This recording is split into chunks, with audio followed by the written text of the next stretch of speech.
Diena šodien tādā super saulainajā un karstajā dienā. Šodien man ir paredzēta saruna, pareizāk sakot, sarunas turpinājums ar Baibu Bieļu, kas ir saules gaismas vēstnese.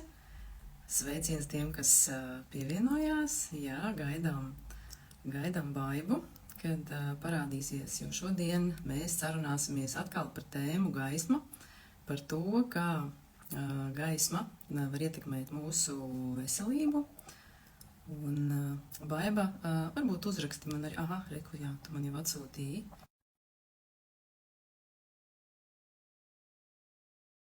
Pajā sarunā. Tā. Mazi tehniski momenti. Jā, viss izdevās. Ļoti izdevās. Jā. Es pat tevi redzu. Tā, tu mani dzirdi, jā, labi, viss Dzirdu. Jā. Dzirdu. Jā, super. Jā, pajautājās, vai arī mūs tā kopā visu dzird, bet vajadzētu būt, ka viss ir labi. Forši atkal satikties uz sarunu par gaismu. Tevi jau tagad, jā, man arī patīk tevi saukt tā kā par saules vēstnesi, par, jā, gaismas influenceri. Tas tāds labs amats, man liekas. Kā tu jūties, ka tevi tā sauc? Jā, patiesībā man pats patīk labāk šis apzīmējums nekā, lai es tā kā sev nepiekarinātu ne to, ko es esmu nopelnījis pētniece vai zinātniece. Es piebilstu, ka es esmu amatieru pētniece, bet vēstnesis skan tā. Jā, man ne? Saules gaismas influenceris, man liekas, ritīgi labi. Tagad tā, šodien mums ir dažas tēmas padomā, ko mēs apspriedīsim, bet noteikti visi ir laipni lūgt arī uzdot savus jautājumus, iespēju robežās mēs atbildēsim. Un tātad viena no tēmām būs par acu veselību ikdienā, par to, kā vai mums vajadzētu lietot saules brilles, vai mums vajadzētu nelietot saules brilles, ko mums darīt vakarā, kad mums ir tās zilās gaismas visapkārt, datori, visi gadžeti un mākslīgais apgaismojums. Ko darīt tiem cilvēkiem, kuriem ir naktsmaiņu darbs, kā ievērot visus cirkadiānos ritmus. Vēl viena tēma ir par sēklu eļļām, ko mēs apspriedīsim, kas tām varētu būt, vai viss ir labi, vai viņas vajadzētu daudz lietot ikdienā tā. Un man personīgi ļoti pašai tāda tēma interesanta par smagajiem metāliem, par detoksu. Un, jo, teiksim, tas ir šobrīd piesārņojums ir ļoti ārkārtīgi aktuālā lieta. Vai tu neesi tā kā bišķiņ tā? Es redzu, ka tu esi sastingus un smaida. Viss labi, visu dzird? Tā. Jo es sevi redzu, bet Baiba ir sastingusi šobrīd attēlā ar smaidu. Ļoti smuki, bet es nedzirdu skaņu. Tā, uzliekat plusiņas, vai mani dzird? Jo es redzu, ka cilvēki tā kā pievienojās, bet vai mani dzird, nezinu. Baiba vairs nav redzama. Ok, labi. Tas ir labi, ka mani var redzēt, bet vajadzētu divatā redzēt. Ok, mēģināsim Baibu vēlreiz sadabūt tehniski apakaļ. Jā, dzird. Tā, labi, vienosim vēlreiz. Tā, Baiba pazuda. Redz, kā pasaka, ka influencē gaismu un viss pazuda. Jā, reku tu atkal parādījies. Man bija tāds foršs kadrs, tev tāds plats smaids pazudā un uzkārās. Es nezinu, varbūt kādam nepatika, kā mani pārdēvēja. Jā, es to arī teicu, ka nepatika par gaismas influencēšanu. Un tad tā kā ups un izslēdza. Ok, labi. Tātad, bet es tikmēr pieteicu tās tēmas, par ko mēs runāsim. Un es apstājos par to, ka man pašai Jā, super. Jā, paldies. Jā, mums arī komentē, ka tagad viss ir labi, mūs abas redz un dzird arī forši. Jā, par ko tu gribi pati sākt? Varbūt mēs varam sākt ar acīm. Droši. Tā sanāk ir tāda aktuālā tēma. Īstenībā man pašai pēdējā laikā es tā kā iedziļinos tieši par acīm, tur atklājas ar vien jauni un jauni. Atkal izslēdzās. Tā. Kaut kas zina šodien gaisā visu laiku pārslēdz. Tā, es atkal viņu slēdzu iekšā. Šitā nav bijis. Kaut kas nepatīk. Tagad nepatīk, jā. Bet es tev slēgšu atkal, es skatos, vienkārši vēroju, turpinam. Labi. Jā, tā acu tēma ļoti interesanta. Un, zin kā, es pati kaut ko lasot, krūs vienmēr pasviešu kaut kāds pavadienus, Viņš arī nav tāds, kas izstāsta visu uzreiz. Patiesībā viņa blogos Patreonā visur tas ir, bet viņš tā kā ar vienu vairāk un vairāk uzdrošinās par ļoti daudz ko runāt skaļi un atklāti. Un tad tas, kā mūsu acu veselība ir sasaistīta ar pilnīgi visu ķermeņa veselību, tas ir vienkārši tāds sprādziens smadzenēm, tāds, kas lāš un domāju, kā tas viss ir saistīts, visu prātu aknu, hormonālās sistēmas veselību, un kas tā kā netiek atklāts pēdējos gados, kādi jauni receptori acīs, kuri agrāk nav vispār zināts, ka tādi ir, un ka viņam tur tāda loma ir, piemēram, ka mums acīs ir receptori, kas uztver UV gaismu, un kas sanāk pilnībā apgājuši to uzskatu, ka UV gaisma acīm ir kaitīga un kaitīga redzēja, jo, ja viņa būtu kaitīga, tad nekādā gadījumā mums nebūtu vispār šādi receptori un šāds mehānisms acīs, kurš uztver šo gaismu, jo kāpēc mums tur ievietot, un tas šķiet pilnīgi neloģiski. Un vēl tāda interesanta lieta, ko es minēšu par krūzi, kas varētu būt, ka tuvākajos gados notiks tāda liela sakritinājuma zinātnē. Viņš šobrīd darbojas Salvadorā, tur ir pie varas nācis otrais termiņš prezidentam. Krūzs ir viņa padomnieks veselības jomā, pateicoties krūzam, un tam, ka līdz šim prezidentam viņš ir sapratis šo krūza vēsti, viņa veic izmaiņas likumdošanā, lai veiktu reformu vispār visā veselības sistēmā un pētniecībā. Un viena no Google dibinātājiem, viena no pasaulē bagātākajiem cilvēkiem bijusī sieva, kura arī ir bagāta sieviete, šobrīd ir ļoti lielu summu ziedojusi, lai Salvadorā Krūzs varētu izveidot savu zinātnes centru. Viņš māca jau zinātniekus, savu komandu, un viņš pētīs to, ka centralizētajā medicīnā nav iespējams. Tā kā es domāju, ka mūs vienkārši sagaida tādi atklājumi, kuriem vienkārši zinātnē nav iespējams atrast finansējumu, jo tas kādam nav izdevīgi, un viņš šobrīd ir kļuvis tāds ļoti drošs, nekaunīgs, podkāstos runā ļoti, ļoti atklāti, un jo tā informācija ir vienkārši tāda, kas viņas sagrauj ļoti daudz, kur mēs vienkārši rokam nepareizā virzienā. Jā. Mēs šobrīd runājam tiem, kas nezina par Džeku Krūzu, kas ir neiroķirurgs, viņš ir arī ar savu zobārstniecības izglītību, arī viņš kā zobārsts strādājis kādu laiku. Un, viņam ir tāds savs Patreon blogs, kur ļoti daudz ko var arī vienkārši pievienoties ikmēneša tādai viņa atbalstam, daudz ko var izlasīt, un viņam reāli tā informācija tāda, ka tu atver vaļā un tev vienkārši smadzenes uzprākst tajā katrā rakstā. Jo tas vienkārši tā, lai skaidrojam to kontekstu, un ne visi, teiksim, zina, šos personāžus, tāpēc, lai būtu vairāk saprotams. Jo tas vienkārši tā, zin kā, ka es viņam sekoju, es teiktu, ka viņš ir man tas lielais, var teikt, virtuālais skolotājs, kur tas nav kaut kas tās no pirksta izīšas, tur ir tie puzles gabaliņi vienkārši, kas ir un kas ir tā kā jāsaliek kopā, bet vienkārši to šobrīd ir grūti izdarīt. Un ka tas arī nav kaut kāds mans izgudrojums. Jā. Tā kā viņam ir tagad šobrīd tāda spēcīga aizmugure, lai viss notiktu. Lai viss notiktu, lai tas, par ko es tagad, piemēram, stāstīšu par tām pašām acīm, lai vienkārši cilvēki to lietot un tos izmaiņas sajust savā dzīvē, un tas jau arī ir tas lielākais pierādījums patiesībā. Un runājot par acīm, ko man jau ir sekotājs, kurš seko man jau kopš maniem Instagram dalīšanās pirmsākumiem, kas būs tagad jau vairāk kā gadiņš. Un man ir dalījušās, ka tieši ejot ārā rīt saulītē, kas ir tās rīt pirmās 3 stundas, viņas ir secinājušas, ka tas, ko kādreiz, piemēram, ieejot veikalā, tu neredzi, vai kaut kāds uzraksts, vai kaut kas, un pēkšņi saprot, ka redzi ir uzlabojusies. Un savukārt, kā ir ziemas periods, tā pasliktinās.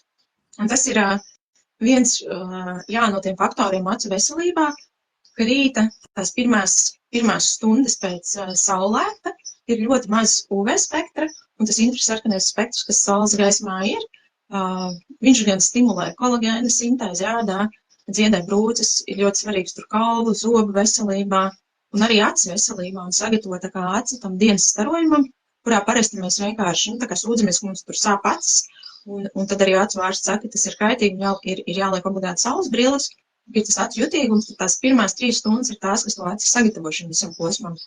Un tas, kā mēs sev nevis palīdzam, bet nepalīdzam, ir, ka mums ir, piemēram, ierīces ar to izolēto zilās gaismas spektru, saulē viņš arī ir, bet viņš ir izlīdzsvarots ar sarkano un UV spektru, un telpās tas nav.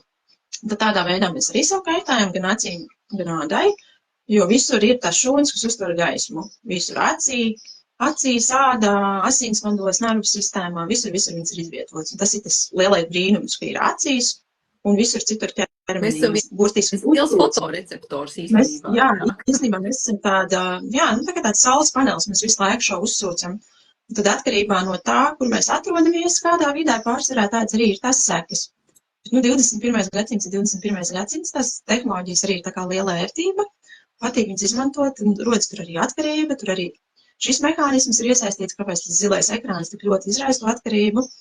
Un tad ir veidi, kā to visu, tā kā tās sekas mazināt. Mēs viņus pilnībā novērst nevaram, mēs tā kā varam neutralizēt.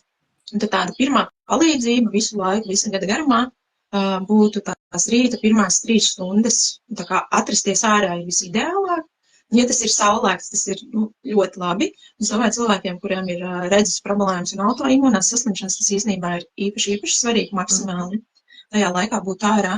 Un parasti ir jautājums, cik ilgi būt ārā, vai var pie loga, vai aizvērta loga, un cik ilgi pie tā loga.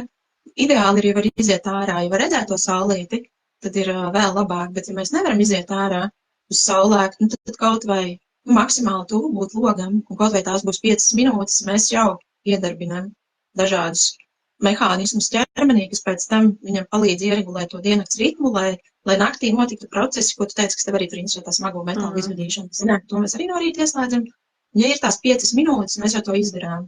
Ja tās ir jo redz, svarīgi jau ir tas arī, ka tu izdari to katru dienu. Ja? Tie mazie solīši katru dienu, jo nebūs laikam īsti jēgas, ja tu vienreiz mēnesī piecelsies uz saules lēktu, ja tu izbaudīsi tās 3 stundas, labāk tad pa mazākam posmiņam, labāk pie tā atvērtā loga, ja tu nevari iziet ārā, jo katram ir tā, tas dzīves ritms ir savādāk, citiem ir mazi bērni, kurus, tā kā negribās atstāt visu un tā, un tad, izdari to, maksimāli to, ko tu vari izdarīt, ja, tad kaut vai tas būtu tās 5 minūtes pie tā loga, bet izdari to regulāri, un tad būs tas efekts.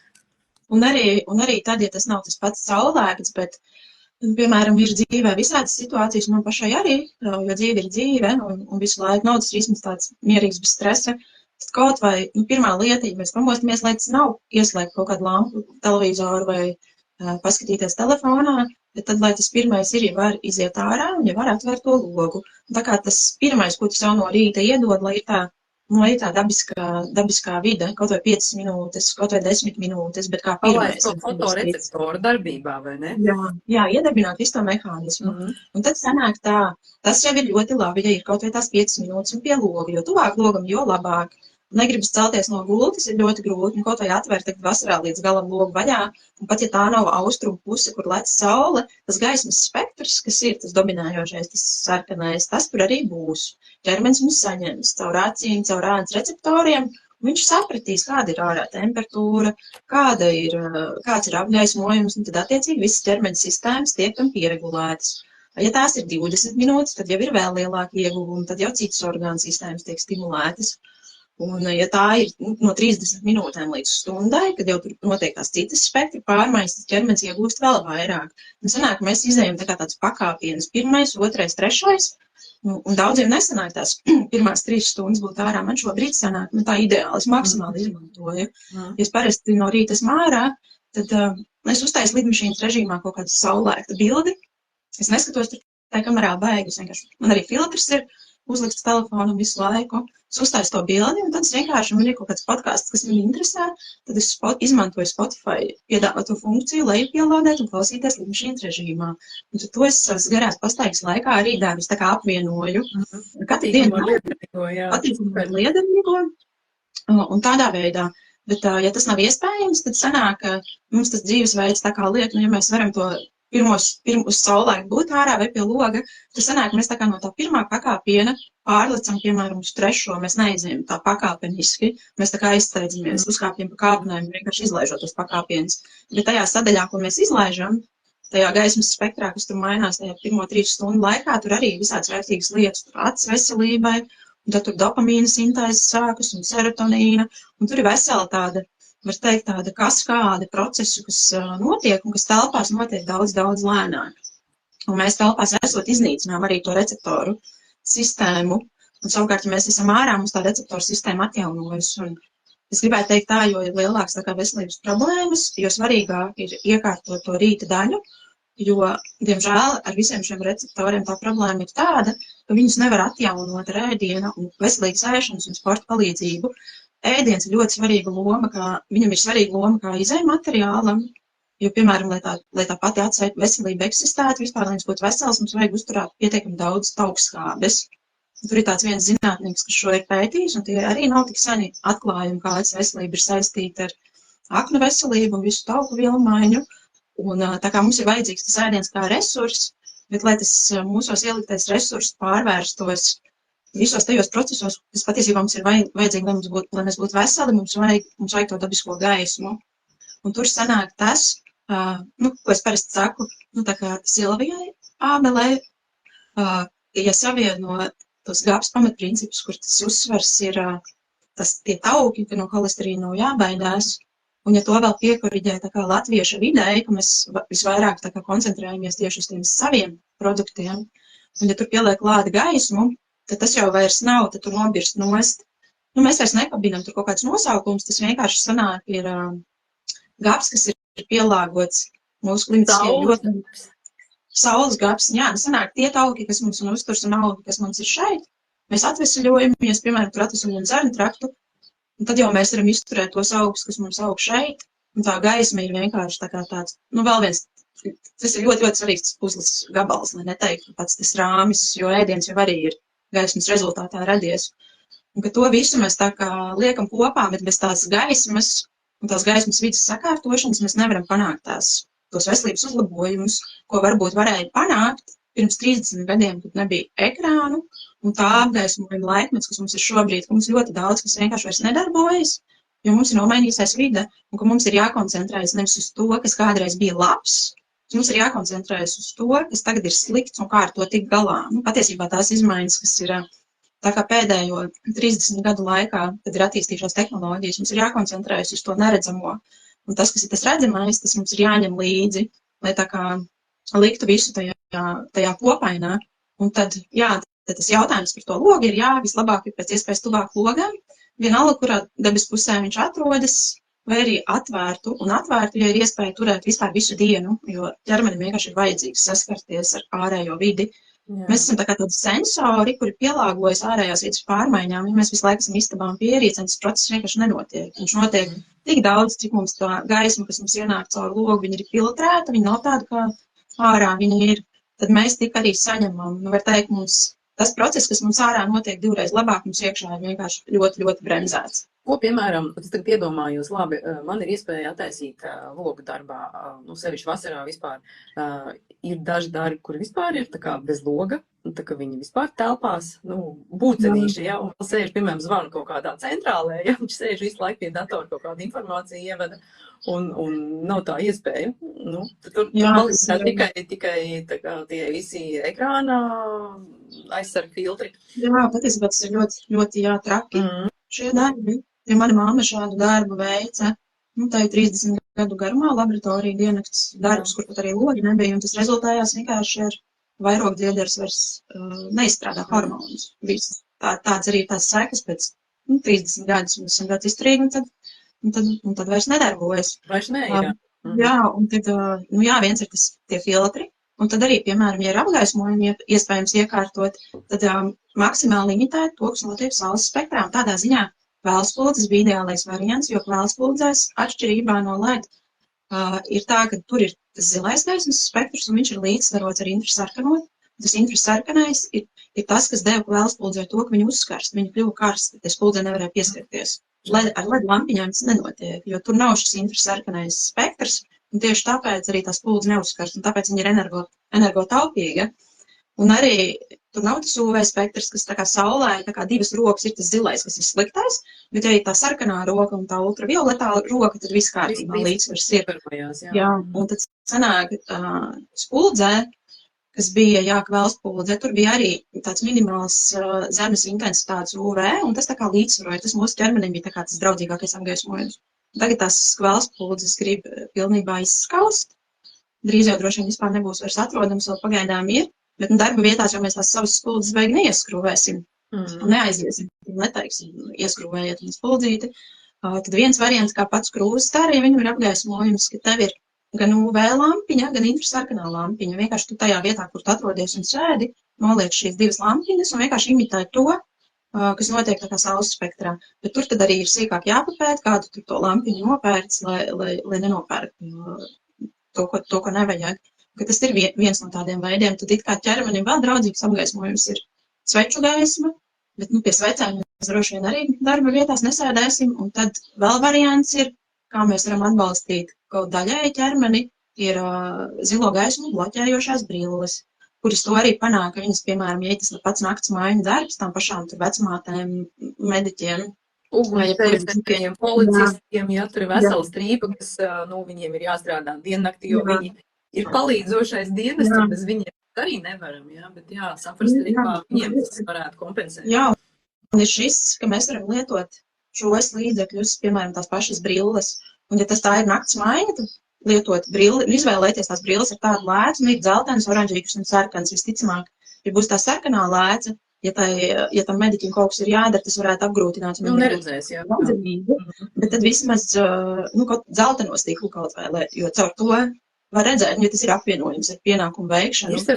Ja nav, ir uzliekams, es zinu, tajā mājaslapā, kas ir tas blue light, kas varētu ielikt arī storijos, viņiem ir arī tādi tā kā pie brillītēm pieknaģējami, respektīvi, kas tu var kaut vai pacelt augšā, jā.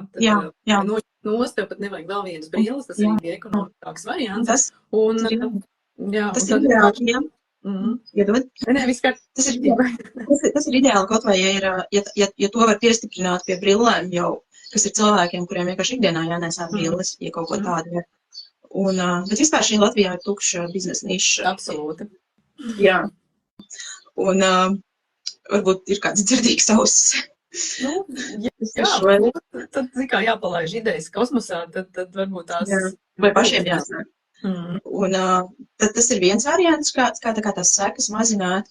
Kaut vai tām pašām, tur bija jautājums, piemēram, vecmātes vai medmāsas, ko tad viņām darīt. Viens ir tas, kā viņām pašām ir jāzina, kāda viņām tie darba pienākumi, kad viņas šīs brilles var lietot šie darbinieki. Un tad nākamais, neēst naktī, kas arī ir, tas arī būs palīdzēšana tam ķermeņa cirkadiāniem ritmam. Tajā naktī, kad ir tās nakts maiņas, nedzert varbūt kafiju un neēst ogļhidrātus, jo tas arī, piemēram, izjauc visu, kas ir tas miega hormonu melatonīna cikls, viņš nesadzīvo kopā ar insulīnu, kura līmenis asinīs pārāk augsts ar ogļhidrātiem, kad neēst naktī, un pirms nakts maiņas vienkārši paēst ar proteīnu un taukiem īstu kārtīgi gaps maltīti, kas tā kā nodrošinās tās nakts laikā, lai tev nav tie enerģijas, tur tās izsīkums, un tad ir jāpēd ogļhidrāti. Jo es zinu, arī Austrālijā šobrīd ir liels vilnis krūze ārsti, sekotāji, kur jau tur nodibinājuši savu organizāciju un šos principus ievieš, kuriem arī, protams, ir nakts mājiņu darbi. Tas ir tieši tas, ko viņi dara, bloķēt ar brillēm šo gaismu, lai tev acis tik daudz necieš, un tāpat cieši un ķermenis arī un visu hormonālā sistēma. Bet vismaz, lai pavisam nesabeidz. Kaut kā, un tā kompensēšana, sagatavoties tai maiņai, jau, ja tu zini, ka tev būs, ir tā diena ar to dzīvnieku izcelsmes taukskābēm, zīvis, katrs var atrast to, kas viņam garšo. Zīvis ir vislabākais, jo tieši tās taukskābes ir tādā formā, labāk pieņemts, dzīvā veidā. Un tad, kad tā nakts maiņa ir beigusies, tad ļoti kārtīgi ievērot visu šo cirkadiāno ritmu, ciklu, visās sezonās, būt ārā, redzēt tos saulēktus saulrietus, domāju, ka šiem cilvēkiem tas ir īpaši svarīgi. Un arī tad visu pakļaut tās dienas, kas ir tās brīvās dienas, tad maksimāli tā kā kompensēt to nodarīto kaitējumu, ka viņiem ir svarīgi ievērot gan to uztura, ēdienreižu režīmu, jo tas arī to cirkadiāno ciklu tā kā uztur. Un pārējā laikā maksimāli, tad, kad mājās guļ, tad tā būtu jābūt pilnībā aptumšotai istabai, lai ir tie brīži, kad tas ķermenis piedzīvo tādu pilnīgu tumsu, lai viņš var atjaunoties. Jo vakar bija viens ļoti labs posts, teiksim tā, anglicismā, ka vēzis baidās no tumsas. Tur bija pareizi. Tas bija Amerikā par atzīmēt visi tie štati, kur krūts vēzis, piemēram, bija uzlietojis. Man liekas, tas bija, mēs par vienu to pašu laikam runājam. Jā, es domāju, ka jā. Jo tur bija ritīgi tā karte, cik ļoti ir apgaismots viss, un tur jo vairāk gaismas pa nakti un, teiksim, tajā vidē ir pieejams, jo lielāk arī krūts vēža riski sievietēm, un tas ir ir uzreiz par ko aizdomāties. Jā. Ir tā saistība, jo melatonīns, kas ir miega hormons, kuram būtu maksimāli daudz jābūt naktī, tad tas ir arī tas, kas nodrošina to, ka, ja mums tur kaut kāda šūna, ne tāda dalīšanās notiek, kas ir tie vēžu pirmsākums, tad melatonīns ir tā birsta, kas to tad arī aizslauka prom. Mēs nemaz nepamanām, ka tas process ir varbūt sācies, novērsts, mūsos varbūt visu laiku kaut kas tāds notiek. Tad viņš arī par to parūpējas. Par to es arī biju storijos šonadēļ likt informāciju par melatonīnu. Visi, nesako Baibai, lūdzu, ieiet profilā, piesakot, jo Baibai tur ikdienas ir ļoti interesanti visādi storija un arī, teiksim, tīri praktiski tādi padomi, ja, ko likt lietā un izmantojot. Jā, storijos tur kas ir tas vērtīgākais, kur ir tie highlighti, tur es arī ļoti daudz ko saglabāju. Un tad varētu teikt tā vienkāršoti, jo tumšāka ir istaba, un jo biežāk mēs guļam tajā pilnīgajā tumsā, kur mums telefons pie galvas nestāv, ierīces nav, apgaismojums nav, ir aizskari un nav jūtams ielas apgaismojums, jo ķermenim tas ļoti, ļoti labi palīdz visam attīrīšanās procesiem, ko mēs tā kā gribam tur detoksēties ar visādiem fiziskajiem veidiem. Patiesībā tas ir vislielākais un visnemanāmākais detoks, kas mums notiek. Bet ko mēs nezinām, ka viņš notiek, jo viņš nemanāms tas process. Mēs tikai sapazmanām. Novērtē, ja tā, es ar pacientiem runāju, piedod, es tev pārtraucu. Es pacientiem runāju, un viņiem es prasu, cikos viņi iet gulēt. Pēc pusnakts vai tu 1, reiz 2, es saku, tas ir pilnīgi nepareizi. Es saku, jāiet gulēt šodienā, jā. Un, protams, es saku, kā ar telefonu, pirms nakts miega. Jā, ir arī tās, un tad tu saproti, ka cilvēks nezinot to, ka šī tik vienkārši tāda bioloģiska lieta, ko izmantot savas veselības uzlabošanai, neizmanto, bet strādā vēl pret to, ja, pats izdara tādu savu lāču pakalpojumu. Un, tāpēc arī šī saruna, lai tiksim, kādam paliek tas iespiežās smadzeņu krokās, kuras vajag attīrīt. Jā.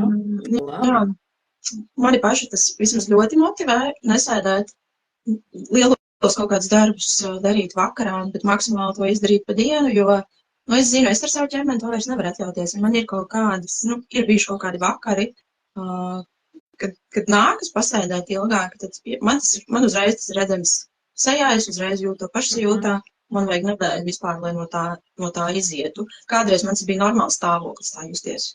Tagad, tas ir par to arī, cik cilvēks sevi jūt. Ja visi grib, ka man jāizdara, un tad, ritīgi tā močīs virsū neieklausoties un pārkāp tām savām ķermeņa robežām, un tad sanāk, kad, iztukšojās, un tad sabrūk beigās, ka apmēram, viss taču bija normāli visu laiku, jā, es tikai sevi nedzirdēju. Jā, un tāpēc šis gadsimts ir tāds ļoti izaicinošs, un man arī ir, piemēram, cilvēki, ar kuriem es runāju, ir teikuši, bet ko tad darīt, nav jau iespējams. Bet tas nav iespējams, man tāds darbs, es tur neko nevaru. Un ko tur tie ārsti, un ko tur visu un tā. Jā, tas šķiet neiespējami, lai gan patiesībā, es esmu laikam baigā utopista, bet es savā iztēlē redzu, ka mums resursu un cilvēki ir pietiekami daudz, lai vienam ārstam nebūtu jābūt tur darbā. Es nezinu, cik tur dežūras pēc kārtas. Tas vienkārši ir, cik mums ir liela motivācija visiem kopā nonākt līdz šim, kad ir tas sabiedrības labklājības pamats ir veseli cilvēki. Mēs jau neko tur neietaupam, nekādus resursus budžetā, mēs viņus tur iztērējam kaut kur citur. Un kamēr šī domāšana tā globāli nemainīsies, tikmēr mēs arī mocīsimies. Mēs varam, mums vajag tās medmāsas, ūdens dzēsējus un visus pārējos, bet vai tad tiešām ir, galīgi nav iespējams noorganizēt to darbu tā, lai tie cilvēki varētu arī justies kā cilvēki. Domāšana, daudziem ir problēmas ar to, ka viņiem liekas, ka viņiem jāiet pie ārsta tad, kad sāp. Man arī klienti ir tādi, kas parādās pēc 5 gadiem, saka, man sāp, man vajag tūlītās tikt. Es saku, klausieties, jūs man redzat uz galvas to lampiņu, tā kā ātrajai palīdzībai, ka man tāds bija, es nesaku, vai kā sāp, jā. Es strādāju ar tiem, kas domā vairāk par profilaksi, un nav jāparādās reizi 5 gados, tad, kad man sāpes, kāpēc jūs sevi tā nemīlat? Protams, es reizēm tā pasakot, bet, kaut kā jau ir jāizdomājās, un tad man nebija laiks. Ja cilvēkam sev nav laiks, tad skaidrs, ka viņa prioritāte nav veselība, bet, tās ir viņa izvēles, un tad, un tad redz, tu nevari ar varu mainīt to domāšanu, tur ir, kaut kā pašam līdz tam visam ir jātiek. Pašam un kolektīvi, jā. Pašam un kolektīvi pa vienam, bet, tāpēc ir tie cilvēki, kas stāsta par to, un, pilina. Jā, redz, tas trauciņš ir tāds mums, lai viņš piepildītos, ir jāsāk ar 1 pilīti, pēc tam 2, 3, 5, to tad arī, jā. Es arī pastāstu, cik mēs varam, un tad kopīgiem spēkiem, lai tā informācija aiziet.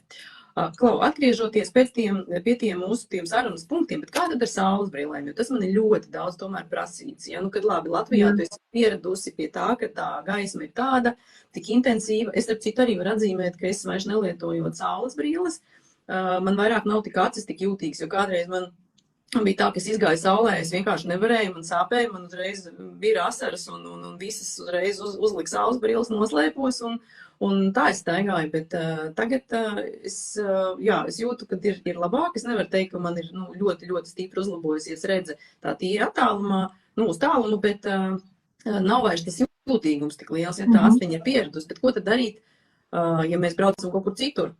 Ja mēs atpūšamies uz ūdeņiem, ja mēs atpūšamies kalnos, kur ir sniegs, tur man tā kā prasās, ja, jo tur vienkārši tas spilgtums ir tāds, ka tev tā acis nav adaptējusies un aizbraucot uz pāris dienām vai nedēļu, tur tā adaptācija arī īsti laikam nenotiek.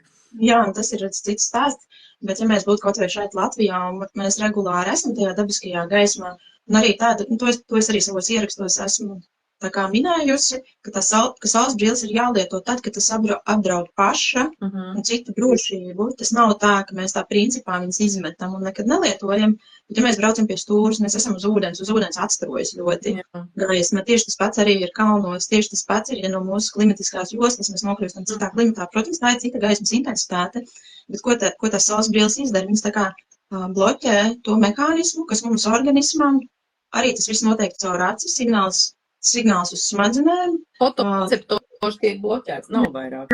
Jā. Un tad attiecīgi ķermenis neizstrādā to nepieciešamo aizsardzību, kas viņam ir vajadzīgs, lai to cilvēku no šī karstuma pasargātu.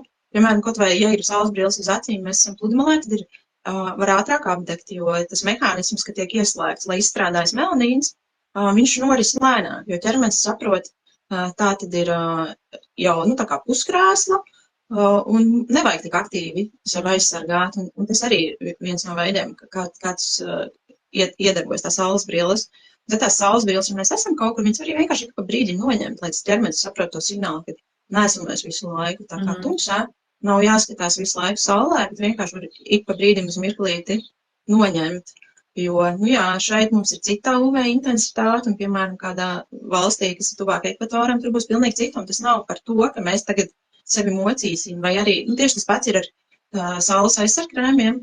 Jā, viņus nevajag smērēt visu laiku, bet ja mēs tiešām esam, kāpjam kalnos, un ka tur ir tie apstākļi, ka tev ķermenim tā ir pārāk liela slodze, mēs neesam gatavi, mēs neesam tur tibetieši, kur tur visu laiku pa kalniem dzīvo, viņiem tur ir silts un augsts, ka tur tā saule ir, viņi ir adaptējušies, un mēs neesam, tad mēs arī varam tos krēmus lietot, izvēlēties tādus maksimāli draudzīgāko variantu. Ādai šobrīd ir. Aicinājums ir pieslēdzam galvu. Jo, ja mēs esam šeit, mēs varam pierast, mēs braucam kaut kur citur, kur tā saule ir intensīva, tad tiešām skatāmies un sargājam sevi, jo, kurš gan cits? Mēs. Man arī tā kā ir bijis jautājums, bet vai tad tie dermatologi ir muļķi, vai tad tie ārsti ir muļķi, vai viņi neko nesaprot, un kā tad tā var būt? Par to neko nemāca, bet arī tagad nesen arī bija tādā vienā interesantā programmā par integratīvo zobārstniecību. Tur ļoti daudz aspekti tika apskatīti, bet ne šis gaisma, un es vēl tā kā pajautāju par cirkadiāno bioloģiju, par to visu kvantu fiziku. Viņa, laikam, tur tā programmas vadītāja droši vien, ka negribēja teikt, ka viņa nezina, ka viņa sāka tur citas lietas tur stāstīt, bet, nezinu.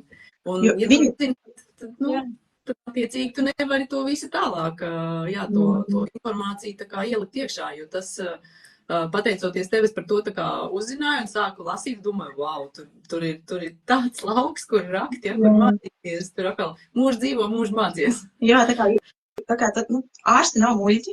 Tas, ko viņi iesaka, pilnībā iedarās tajā kontekstā, ko mēs dzīvojam. Jā, ja tu dzīvo biroja dzīvi, ārā nē, esi pie datora, izēj ārā UV, ar tev tur notiek zila brīnumi. Un tas sākums ir nevis saule, bet tas sākums ir tā vide, kur tu atrodies. Un jā, un tad ir tā, ka tu vari apdegt un ir dažādas lietas, bet tas fokus nav uz sauli. Patiesībā tam fokusam ir jābūt uz kaut ko citu, un tam, ko mēs pētam, ir jābūt uz kaut ko citu, un piedāvātiem risinājumiem ir jābūt vērstiem citā virzienā, jo SPF krēms, tas nav risinājums visām veselības problēmām. Tas nav. Skatoties sastāvu, tur var būt, jā, citas veselības problēmas no šiem kremiem. Par ko, protams, arī apgāzīs un teiks, ka zinātniski tas nav pierādīts, bet tieši tas jautājums, man vienmēr ir jautājums, kā tad mēs esam izdzīvojuši līdz mūsdienām, ja, ka tie kremi ir parādījušies tikai salīdzinoši nesen, kā cilvēks ir izdzīvojis ar to briesmīgo sauli, vai ne? Jā, un tā dzīvā dabā viņa necieš. Jā, tieši tā, tāpēc, atkal pieslēdzam veselo saprātu un informāciju filtrējam un domājam, kas un kā. Klau, varbūt tad par tiem smagajiem metāliem, par to detoksu. Jā, tā ir tāda baigā tēma. Baigā, man patīk tas vārds baigā. Tā ir baiga, jā. Baisa. Un tas ir tāds jājam zirdziņš arī cilvēkiem, kur grib piedāvāt dažādas risinājumus ar produktiem. Tur izvedīs to. Vienas sulu kūri, un jūs esat brīvi no smagajiem metāliem. Vai izdariet šo mūsu produktu, un viss tiks atrisināts.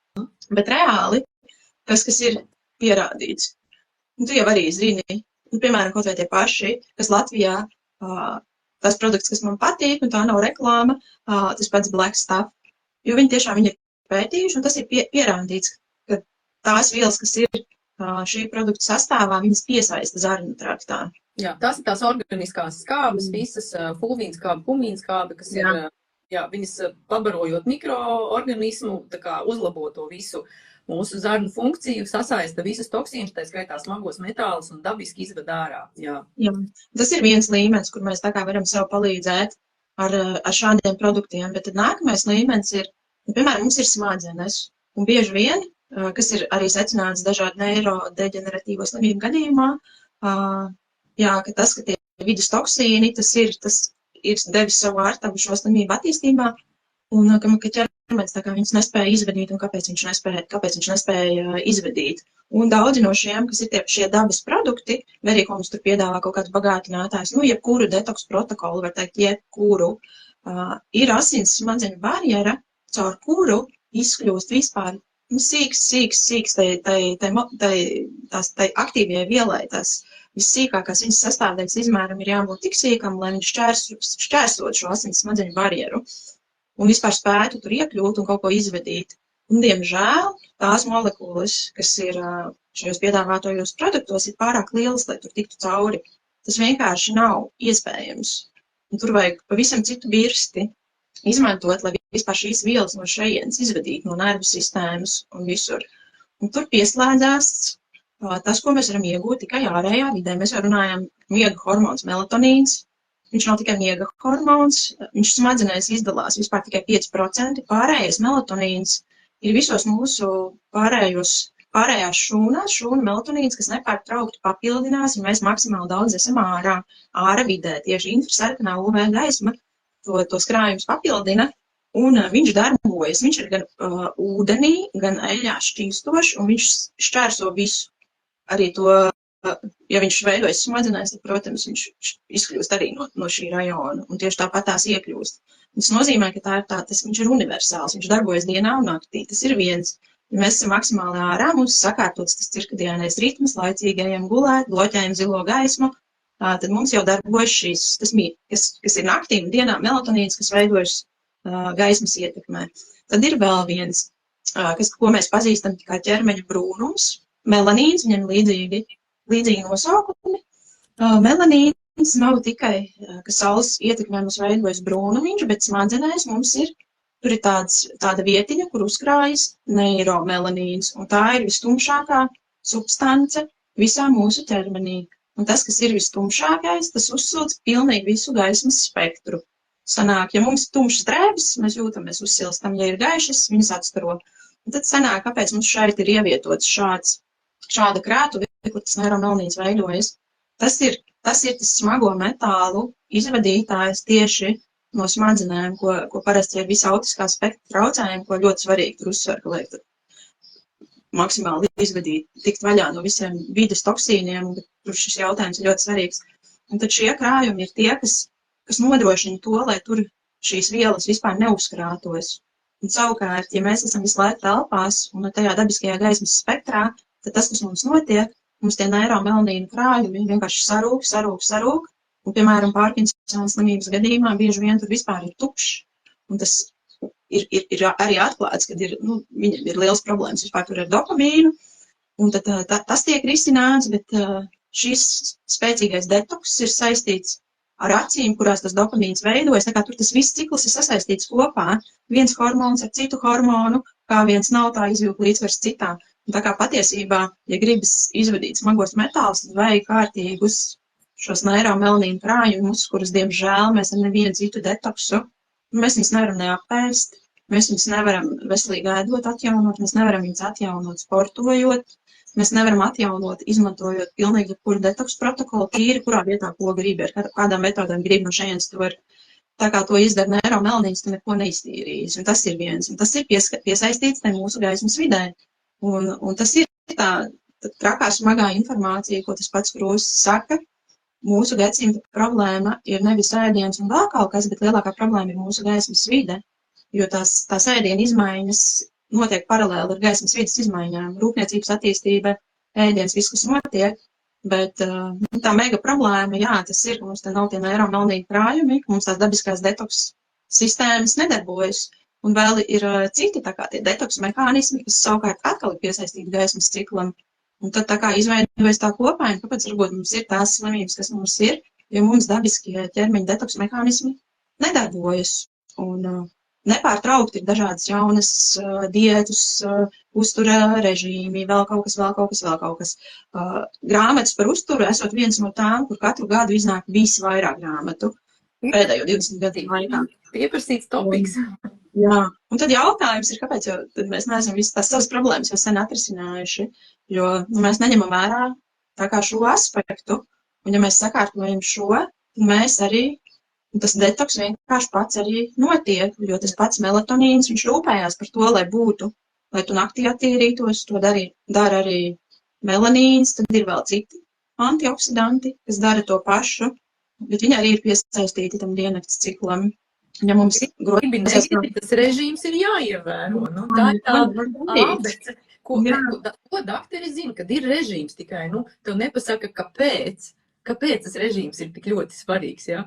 Un, kāpēc ir jābūt ārā, jo tu arī, sen man jau teica, ka, ja tu esi saulē, tu esi pie jūras atpūties, tas ir visi forši, ja? Un taču kurorti arī visi pie jūras strādā, lai tu atveseļotos, lai būtu, ja? Un, redz, tas pastarpināt arī šo visu uzlabo.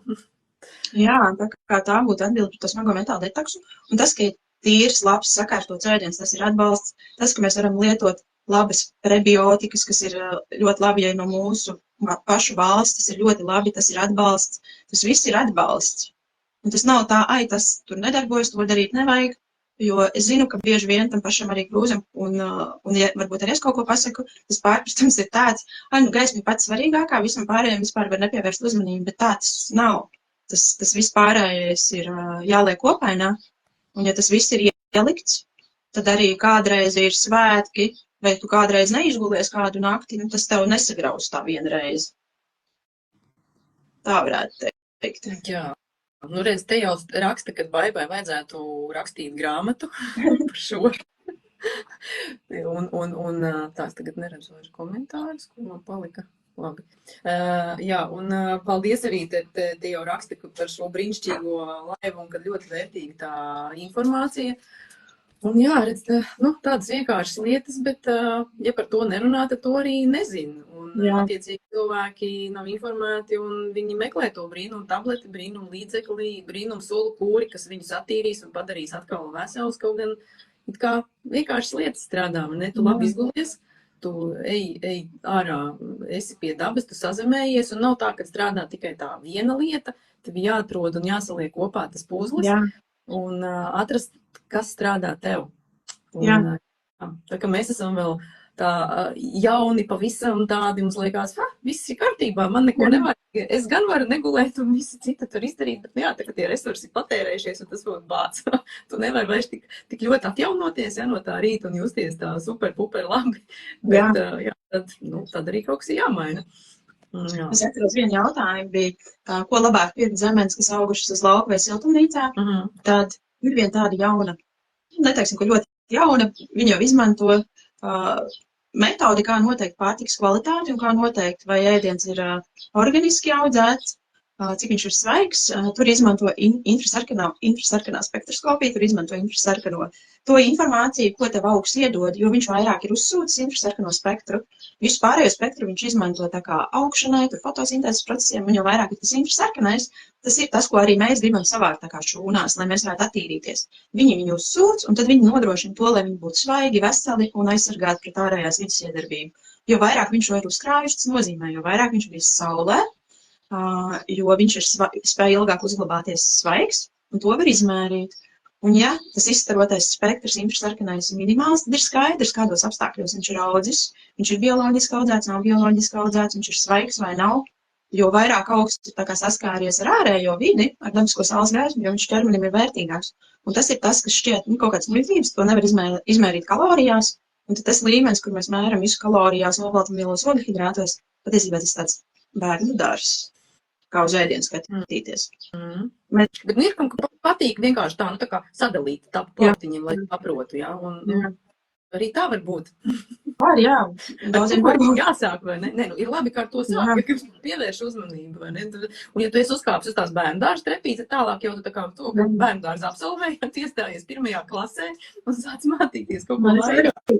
Es jau arī izgājuši bērndārzam cauri. Es jau neuzredos vienkārši tādu ļoti, kas tagad zina šo visu. Es uz visiem grābekļiem esmu uzkāpusi. Jā, tas nozīmē, uzkāpt uz grābekļa, tad būtu papīra, vai ne? Klausiet, kā, es kaut ko saspiedu, bet es vairs neredzu nevienu komentāru. Ja tu redzi kaut kāds jautājums, tad tu pasaki, jo Instagram šodien strādā interesanti, viņš mums te meta visu laiku ārā, tagad es neredzu komentārus, bet labi, ir tā kā. Jauni neparādās. Jā, jautājumi tur vēl ir kaut Tad labi. Tā, ko mēs vēl, mēs zinām, kā vēl ko neapspriedām, tur par tām sēklu, bija baigi interesanti zemi, ko es redzēju, ka tev bija vēl ar Kristīnu kopā tas apspriests. Kas tev par šo ir sakāms? Jā, tas sēklu eļas. Viss, ko mēs izspiežam, tauki, augu valsts, ja viņi ir eļu veidā, ja viņi saskaras, lūk, piemērs, kas notiek gaismas iedarbībā.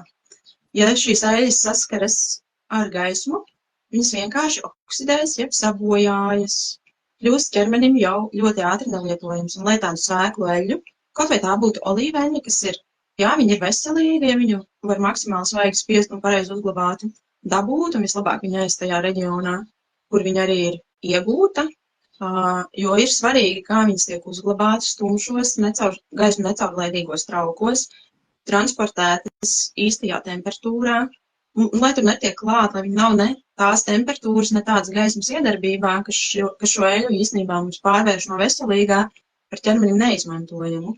Un, ja gribās tā sīki izprast, kas notiek, kāda ir tā eļu uzbūve, struktūra, kāpēc ķermenis viņas neatpazīst, viņām tā struktūra ir līdzīga kā tiem taukiem, kas ķermenim ir vajadzīgi, tur tāda maza nianse, bet, kad viņas nokļūst mūsu ķermenī, tad ķermenis īsti nezin, kā ar viņām tikt galā, un tad tie mūsu pašu tauki ir tā vieta, kur to visu tā kā noglabāt, un zem ādas arī ir tauki, un tad tur ir tas skaidrojums, ka tāpēc mēs apdegam saulē un tam līdzīgi. Tas ir viens, bet par to īstenībā var ļoti labi izlasīt jaunajā grāmatā par sirds veselību, ko pie Silvijas Ābeles Gaps var iegādāties. Tur šis mehānisms ir ļoti labi izskaidrots.